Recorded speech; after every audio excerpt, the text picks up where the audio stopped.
So this program is built around the oil company, Cenovus, as well as community leaders like Grace and others who have been driving towards creating sustainable housing and creating housing for community members who are in significant need. In this subdivision, we have 15 units, one that the community worked together through a Cenovus program to actually build. So we had a community trades program and they built a tiny home themselves, and the rest have been purchased through as modular homes. Right now, our housing need, we're in between 75 and 80% housing insecure for our entire population here, which is substantial for a small community of around 300 people to have 75% of our people being insecure.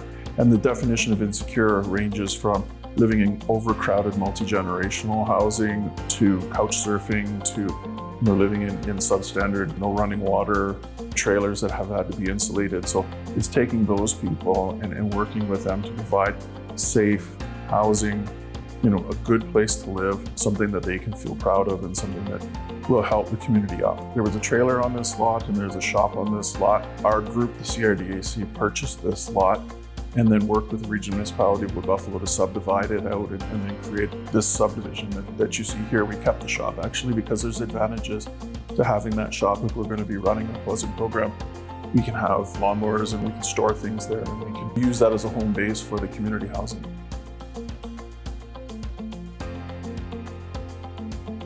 So we're together between the Conklin Métis Local, which is the Indigenous organization in the community, and the Conklin Community Association, which is the non-Indigenous portion of the community, come together to create the Conklin Resource Development Advisory Council. Leadership from both of those entities form the CRDAC board, and our job is industry relations, government relations, consultation, and community programming on behalf of the communities. We very much are like a small municipal government within a small community. Business development is very big for us right now. We're trying to take what's happening from a prosperity point of view in the region. There's a lot of prosperity from the oil and gas, obviously the SAGD development in our area, and partner with businesses and try to create community wealth, try to create jobs, prospects for community. That's how we're sort of dovetailing and marrying this housing project together to say, if we can work with the community to make sure that people are housed adequately, then you're less worried about, okay, what am I doing day to day? Can I keep the roof over my head? Can I feed myself?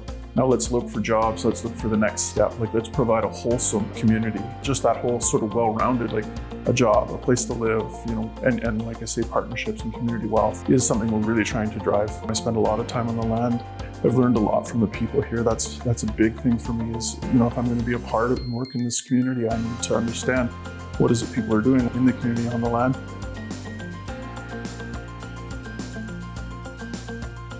We have a beautiful multiplex here in the community, which is a beautiful ice rink. I've been out skating lots of times and taking shots and playing with the local kids and the guys out on the rink. Hear a lot from community members. We need more youth programming. We need more things for youth to do. The kids love to swim, so can we put on swimming lessons for them?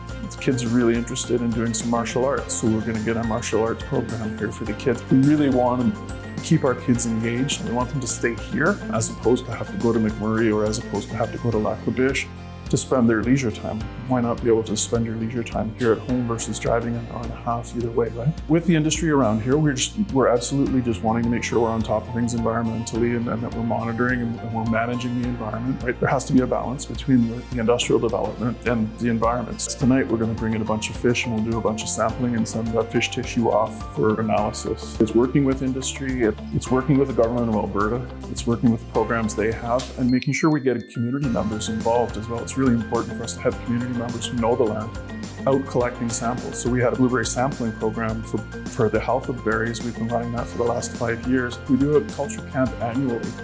And that's a really important time at the end of August, usually for the community to come together. It's that sort of period between the summer where people are on holidays and doing their own thing, moving into the fall when people are starting to hunt and then people will go back out into the trap lines and people will do those things. It's that transition period where we can all come together, the community can come together, celebrate their culture, celebrate their Métis heritage. So we had fiddling, we had jigging, we had dancing, we were making dry meat.